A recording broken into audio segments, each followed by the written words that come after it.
Stick with me while I share my story, and if it touches you, don't forget to support our channel by hitting that subscribe button, dropping a like, and sharing it with the people you care about. I walked into the brunch feeling a mix of excitement and nerves. The place was buzzing with soft chatter, clinking glasses, and the smell of fresh pastries. I scanned the tables, looking for familiar faces, and spotted my old friends, Madeline, Sophie, and Lauren, sitting near the corner. Their laughter carried just a little too loud, and something in their expressions made me pause. As I approached, I caught a snippet of their conversation. "She's nothing without that inheritance," I heard Sophie whisper, and the words hit me harder than I expected. I stopped for a moment, letting the comments sink in. My chest tightened, but I forced myself to keep walking, smiling politely. On the outside, I looked calm, like nothing had bothered me, but inside, my heart raced with a mixture of hurt and disbelief. I took a deep breath and reminded myself why I was there. These were women I had trusted, women I had shared secrets with and supported through their own challenges. Yet here they were, reducing me to something I wasn't. The sting of betrayal was sharp, but I didn't let it show. I took my seat across from them, setting my bag down and arranging my napkin neatly. Every gesture was deliberate, controlled. I wasn't going to give them the satisfaction of a reaction. While their whispering continued, I studied them quietly. Madeline's smug smile, Sophie's subtle eye roll, Lauren's barely restrained laughter, all of it was a performance I had grown familiar with over the years. I knew the type, people who couldn't celebrate someone else's success without feeling the need to diminish it. They had always been envious, though I hadn't realized just how deep it ran until now. I allowed a moment to appreciate my own accomplishments, quietly reminding myself that my life wasn't defined by inheritance alone. I had built things on my own, achieved milestones that weren't handed to me, and learned lessons that no amount of money could teach. The inheritance was only a small part of my story, and it certainly wasn't what made me valuable. As I sipped my coffee, I made a decision. I wouldn't respond in anger, I wouldn't confront them right now. Let them talk, I told myself. Let their whispers fill the room, because one day, they would see the truth in my actions, not my words. I smiled to myself, a quiet determination settling in. This moment wasn't about proving them wrong immediately, it was about letting them underestimate me, letting them speak freely while I prepared to rise above it. In that moment, I realized that silence could be more powerful than confrontation. I could let their words hang in the air, while my life, my achievements, and my strength quietly grew beyond anything they could imagine. And with that thought, I felt a strange calm wash over me, a calm that hinted at the quiet revenge I was already beginning to plan. Back in college, I met Madeline, Sophie, and Lauren during my sophomore year. We were all in the same literature class, and somehow our conversations about books quickly turned into long talks about life, dreams, and fears. At first, I thought we had a real connection, something rare. We shared our secrets, our struggles, and our small victories, believing that trust was mutual. I remember helping Sophie through a messy breakup, sitting up late with her in the dorm kitchen while she cried and vented. I helped Lauren study for finals she was struggling with, quizzing her until she finally understood concepts she had been failing to grasp. Madeline once called me in a panic because she thought she had ruined a scholarship opportunity, and I spent hours helping her rework the application and calm her down. In those moments, I felt proud to be a supportive friend, genuinely happy to see them succeed. But even then, little things started to bother me. I would hear whispers behind my back, small remarks about what I wore or how I handled my classes. They would compliment my outfits or laugh at jokes, but I began noticing a subtle undercurrent of envy. It was never direct, never confrontational, just hints that they were watching me closely, comparing themselves, measuring me against some invisible standard. The first time I realized their jealousy was real came during a group project. I had suggested an idea that worked perfectly, and instead of celebrating it, I caught Madeline rolling her eyes at Sophie, whispering something I couldn't hear clearly. I laughed it off at the time, too naive to read between the lines. I assumed they appreciated my help and my ideas, that our friendship was genuine. But looking back, I see it differently. That project was when I first sensed the divide, the invisible line between their admiration and their envy. Even in those early days, I noticed that their praise for me rarely included my hard work or accomplishments. Instead, it always seemed to circle back to my inheritance, the money my family had set aside for me. Whenever they mentioned my successes, it was tinged with disbelief, as if nothing I did could ever be separate from that inheritance. I was young, and I wanted to believe that friendship meant unconditional support, so I ignored the warning signs. I also didn't see how their gossip started forming quietly around campus, little rumors meant to undermine me or make me appear less capable. I trusted them blindly, thinking our shared laughter and late-night talks were proof that we were inseparable. But the truth was, they were already setting the stage for subtle betrayals, waiting for moments to measure my worth against my family's wealth. Those years taught me a lot, even if I didn't realize it at the time. I learned that people can seem close and caring while quietly harboring envy. I learned that trust, when given too freely, can become a weapon in the hands of those who only value what they think you have, not who you are. And I learned that even when surrounded by friends, you have to stand on your own, because the world will not always be as loyal as it seems. I lifted my glass of mimosa slowly, pretending to enjoy the sparkle of bubbles, while my mind raced. I smiled politely at the table, nodding as Madeline and Sophie chatted, but every word they spoke felt like a knife. My stomach twisted when I caught Lauren shooting a smug glance at Madeline, and they both shared a small, satisfied smile. That look was meant for me, I knew it, and I could feel the sting of it deep in my chest. The words I had overheard earlier, "She's nothing without that inheritance," kept looping in my mind. I forced myself to swallow the lump of humiliation rising in my throat. It was painful to hear, especially from people I had once trusted completely. My friends, or at least the versions I believed in, had reduced me to a single piece of paper, a check, a bank account. Nothing I had done mattered to them. I looked around the table, noting their body language and subtle gestures. Madeline leaned back, smirking just slightly, as if she were enjoying the private joke at my expense. Sophie's eyes flicked toward me for the briefest moment before darting away. And Lauren, the worst of all, kept that smug little smirk that made my skin crawl. Each glance, each whisper, seemed carefully calculated to make me feel small, like I was standing on a stage while they laughed in the audience. Anger mixed with embarrassment. I wanted to snap, to say something that would silence them instantly, but I reminded myself that giving them the satisfaction would only make them stronger. Instead, I let the words settle in, letting the humiliation sharpen into clarity. I started running through the moments they had ever doubted me, every time they had whispered behind my back, every tiny betrayal I had ignored. Each one stacked neatly in my mind, a list I would remember. It was strange, the mix of emotions. On one hand, I felt small, exposed, and hurt. On the other, I felt something stronger beginning to grow, a quiet, steady determination. Their smugness and laughter would not define me. I could almost feel the shift inside myself, a mental pivot from embarrassment to focus. If they thought they could break me with words, they had misjudged completely. I made a silent promise, I would not react now. I would not confront them at this table. But I would remember every detail, every glance, every whispered insult. One day, they would see the truth, and it would not come from my mouth. It would come from my life, my actions, and the strength I was already starting to gather in this very moment. As I took another sip, I allowed a small, private smile. They thought they were winning, but they didn't know that this sting of a whisper had already sparked something powerful inside me. I was embarrassed, yes, but I was also alive with purpose. And that purpose, I knew, would outlast any laugh, any whisper, any shallow judgment they could throw my way. As the brunch continued, I let my thoughts drift away from the whispers and shallow judgments. I reminded myself of everything I had built on my own. My boutique interior design firm had started as a small project in my apartment, with long nights and endless effort, and now it was thriving. Clients trusted me because of my creativity and professionalism, not because of my family's money.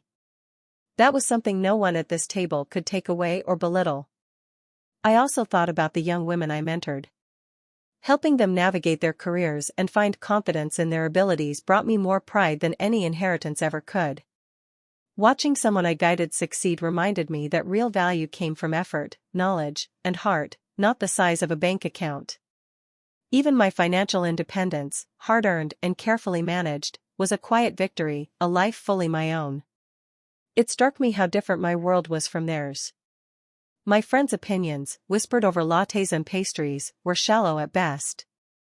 They measured worth in gossip and envy, in the appearances of success rather than its substance. Meanwhile, I had spent years creating something tangible, meaningful, and lasting. That contrast was powerful, and I felt it strengthening my resolve. At that moment, Ethan, a colleague from my firm who often helped with difficult projects, appeared at my table. He was polite and unassuming, but I could see the quiet admiration in his eyes. He didn't need to boast about my achievements, he simply recognized them. His presence reminded me that genuine respect and loyalty existed, even outside the world of superficial friendships. It was comforting to know that not everyone measured a person by rumors or inheritance. I realized my next steps didn't need to be loud or confrontational.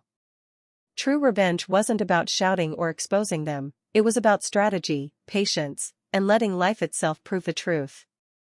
My talents, my intelligence, and my work ethic were my weapons, and they were far more effective than any argument or accusation could ever be. I could let them underestimate me while I quietly advanced, achieving more, gaining respect, and living on my own terms. The more I thought about it, the more I understood that my power lay in control. By remaining calm, focusing on my work, and continuing to grow, I could turn their whispers into something meaningless. One day, they would see the gap between their shallow judgments and my real accomplishments, and it would speak louder than anything I could ever say. In that moment, I felt a mix of clarity and determination. Gossip could never touch the life I was building, the people I was helping, or the confidence I had earned. Their whispers would fade, but my achievements, my independence, and my sense of self-worth would only grow stronger. And with that thought, I made a quiet promise to myself, I would let my life be the answer, and it would be far more satisfying than any confrontation could ever be. A few weeks later, I decided to host a small event for my clients and colleagues, a showcase for my interior design projects and a networking evening for local professionals. It was meant to be focused and professional, a space where people could see my work and hear about my ideas. I deliberately didn't mention it to Madeline, Sophie, or Lauren. I wanted this one to be mine, without the noise of their opinions or their envy hanging over the room. Of course, it wasn't long before I heard that they had found out about it and wanted to attend. Madeline called casually, asking if she could bring Sophie and Lauren along. I paused, smiling politely as I replied, I'm keeping this one very limited, just industry contacts. Maybe next time. My voice was calm, and I could feel their disappointment even through the phone. I didn't apologize or explain, I didn't need to. That was part of the plan. That evening, I arrived at the event feeling a quiet excitement. The room was full of people genuinely interested in my work. Conversations flowed around me, not about money or inheritance, but about creativity, business, and collaboration. I watched as colleagues engaged with my projects, asking thoughtful questions and showing appreciation for my efforts. I felt a warmth in my chest, a sense of satisfaction that had nothing to do with approval from the women who had once whispered about me. I caught a glimpse of Madeline and Sophie later, through mutual acquaintances, hearing about the event from others. They looked surprised and slightly unsettled, the very reaction I had anticipated. I didn't gloat, didn't make a point of showing off. I simply enjoyed the evening, confident in the knowledge that their whispers would not reach here, and if they did, the truth of my capabilities would speak for itself. Throughout the night, I reminded myself of a simple truth: real power is calm and silent. It doesn't need to shout or demand attention. It grows quietly, steadily, through effort and focus. As I spoke with attendees, shared my vision, and received genuine praise, I felt that inner glow, the quiet strength that no gossip could diminish. My confidence wasn't loud, it was steady, rooted in the knowledge that I was building something lasting. I also noticed something else, a subtle shift in the way people looked at me. They weren't seeing Claire Reynolds, the girl from Brunch with whispered judgments. They were seeing Claire Reynolds, the professional, the creative mind, the woman in control of her own life. That distinction mattered more than any dramatic confrontation ever could. By the end of the night, I felt a sense of quiet victory. I had taken the first step in showing them, without saying a word, that I was more than their whispers or assumptions. The event wasn't about proving them wrong in their eyes, it was about proving to myself that my life, my work, and my choices were strong, independent, and unstoppable. And in that calm, steady triumph, I began to see the true shape of the revenge I was quietly crafting. After the event, I started hearing more clearly how deep the rumors about me had gone. People I barely knew had repeated the same whispers I had overheard at Brunch. They claimed I only had success because of my inheritance, that nothing I did on my own mattered. At first, I felt anger rising again, but I quickly reminded myself that anger without purpose is wasted energy. Instead, I decided to gather the truth. I went back through old messages, remembered conversations, and noted incidents where Madeline, Sophie, and Lauren had subtly tried to manipulate situations. There were times they had spread half-truths about my choices, laughed at private mistakes, or twisted events to make me seem incapable. Each example was small on its own, almost invisible, but together they formed a pattern of deceit. I documented everything carefully, not to confront them with words, but so I could understand the full scope of their betrayal and prepare for the quiet response I wanted. As I worked, I reminded myself internally, they think they know me. Let them see the truth soon enough. That thought became a quiet mantra. Their opinions and lies couldn't touch the reality of what I had built. I didn't need to argue with them, I just needed to let my life reflect the truth. During this time, I spoke with my aunt, Margaret, who had always been a steady voice in my life. She had a way of seeing beyond immediate emotions and understanding long-term consequences. I shared a little of what I had discovered, though not all the details.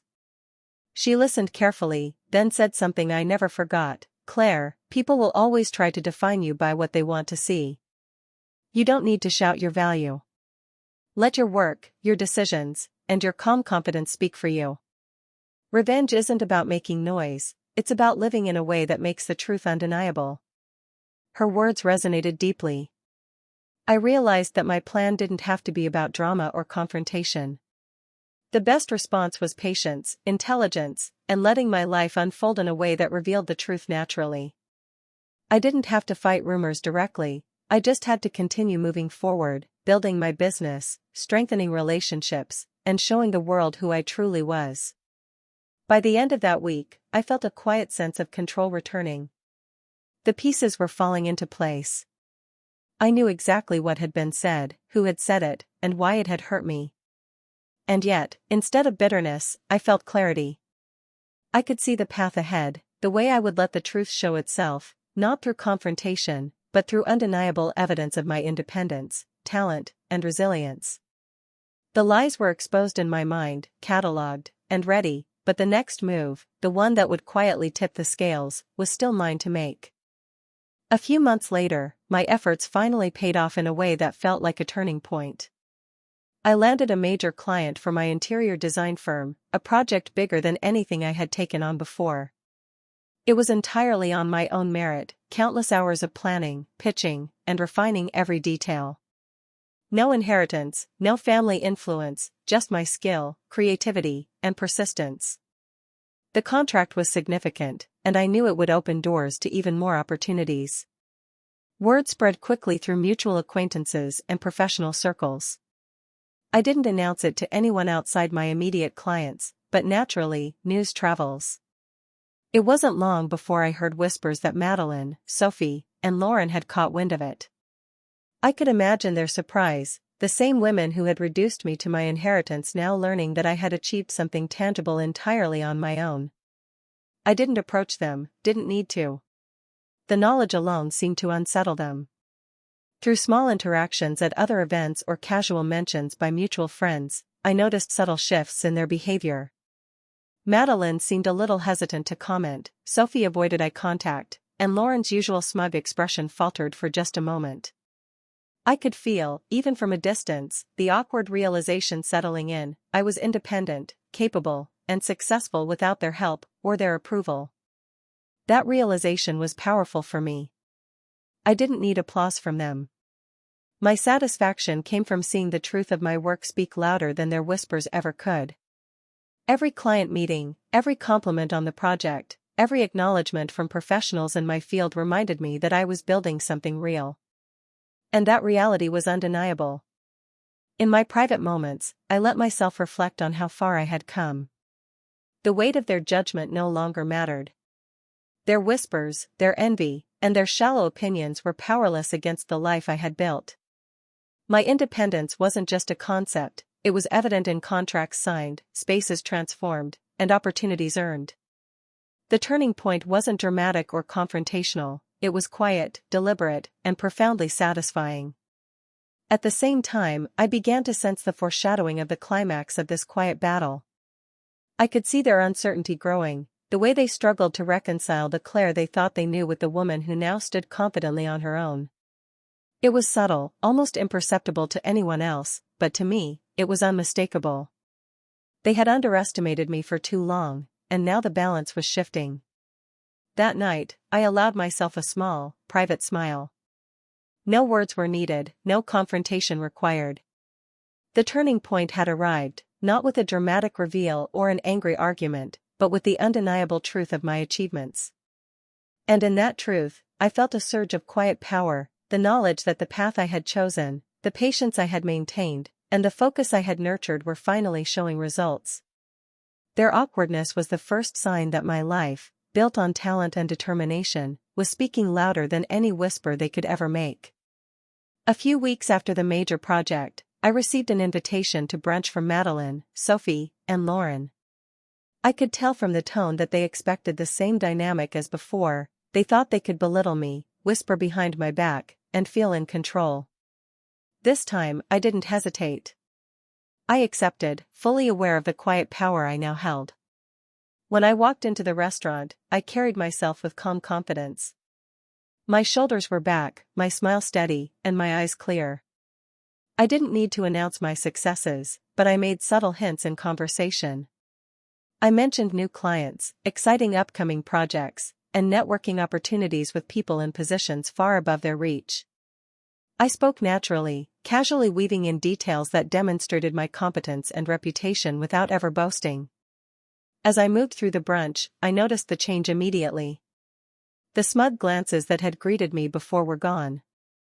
Madeline shifted uncomfortably in her seat, Sophie tried to interject but stumbled over her words, and Lauren's smirk faltered as I casually referenced a project that I knew she had heard about secondhand.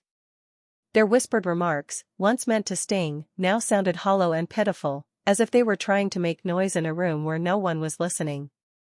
I didn't need to respond to anything directly. Their guilt and insecurity were clear in their body language, in the way their laughter no longer came easily, and in the hesitation of their comments. Every glance and fidget told me that the dynamic had shifted completely. I had moved from being the target of envy to being the person who quietly held all the power. Inside, I felt a sense of satisfaction that was deeper than revenge could ever provide. I wasn't lashing out, I wasn't angry, and I wasn't trying to humiliate them. I was simply living in a way that reflected my worth, letting the reality of my life speak louder than any words they could utter. It was a calm, quiet victory, and it felt far more satisfying than any confrontation could have been. By the end of the brunch, the sting of their earlier betrayal was visible. Their attempts to belittle me had failed.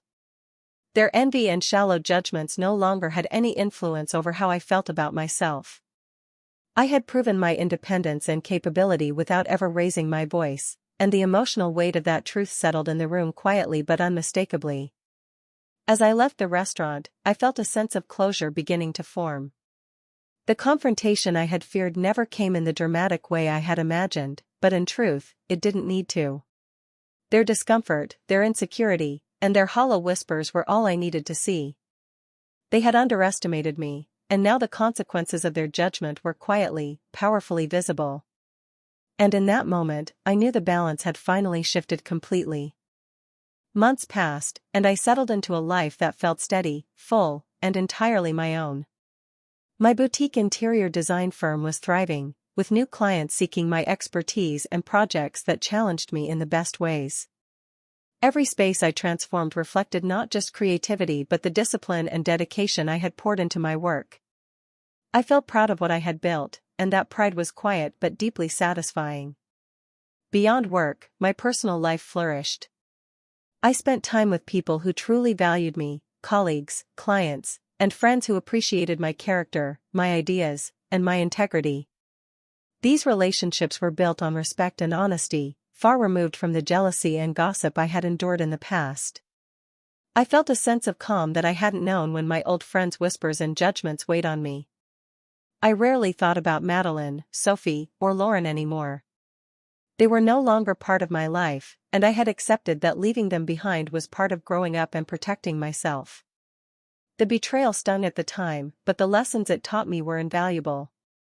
I learned to trust cautiously, to recognize envy and manipulation, and, most importantly, to measure my worth by my actions, not by what others thought of me. The quiet victory I felt was not about proving anything to them anymore. It was about knowing my own strength, living with integrity, and achieving goals on my own merit. I realized that revenge doesn't have to be loud or vindictive, it can be subtle, empowering, and personal. My success, my independence, and my calm confidence were the best answers to anyone who had doubted me. Every day, I reminded myself of the journey I had taken. From the sting of whispered words at that brunch to the careful, deliberate steps I had taken to build my life, I saw how patience and composure had worked in my favor. The people who tried to diminish me had no power over the life I created. Their opinions were irrelevant, and their envy could no longer touch me. Even in quiet moments, I felt the satisfaction of having reclaimed my dignity. I had risen above gossip and betrayal, not through confrontation, but through focus and determination. My life had become the proof of my worth, and it was far more powerful than any argument or insult could ever be. In the end, I understood that the true victory lay in peace of mind. I had built a life I could be proud of, surrounded myself with respect and honesty, and learned to navigate betrayal without losing myself. That quiet triumph, the combination of personal happiness, professional success, and self-respect, was a freedom that no one could ever take away. It was the ultimate reward for patience, intelligence, and resilience, and it belonged entirely to me. Looking back on everything, I realize how much those experiences shaped me. Betrayal and envy are painful, especially when they come from people you once trusted. Madeline, Sophie, and Lauren had tried to define me by what they thought I had, not who I truly was. At first, it hurt deeply, but over time, I learned that their opinions could never dictate my value. The lessons I took from that pain were far more important than the hurt itself. I discovered the strength of self-reliance. Nothing feels as empowering as knowing you can succeed on your own, that your achievements are the result of your own effort, creativity, and perseverance. My boutique firm, my mentorship of young women, and the life I had built, all of it came from me. The whispers, the gossip, and the judgments couldn't erase the reality of my work or the pride I felt in it. I also learned the quiet power of patience and composure. True revenge isn't about confrontation or drama, it's about living in a way that proves your worth without needing to explain or justify yourself. Each project I completed, each opportunity one earned, and each person I helped became a living answer to those who doubted me. Their envy had no weight against the reality I created. There is a strange satisfaction in realizing that the people who once tried to bring you down are now irrelevant to your happiness. I don't feel anger toward them anymore, instead, I feel gratitude for what their betrayal taught me. I am stronger, wiser, and more aware of what really matters in life: independence, integrity, and the ability to rise above negativity. And so, I can say with complete certainty, they thought I was nothing without that inheritance, but I became everything I was meant to be on my own. Those words echo in my mind not with bitterness, but with quiet triumph. I have proven, to myself more than anyone else, that true power comes from within, and that life lived with purpose and resilience is its own reward. For anyone reading this, take this lesson to heart: betrayal is painful, and envy can sting, but the best revenge is not confrontation or anger. It is living well, growing stronger, and letting your accomplishments and character speak for themselves. The world notices, even if those who doubted you don't. Your worth is defined by your actions, your perseverance, and your integrity, not by what others try to tell you about yourself. In the end, the journey through betrayal, doubt, and envy can transform you. It can teach patience, self-reliance, and the quiet strength of living authentically. And when you reach the point where your life reflects your true value, every whisper, every judgment, and every doubt from the past becomes meaningless. You stand tall, empowered, and at peace, proof that true revenge is never loud. It is the life you build and the strength you carry forward.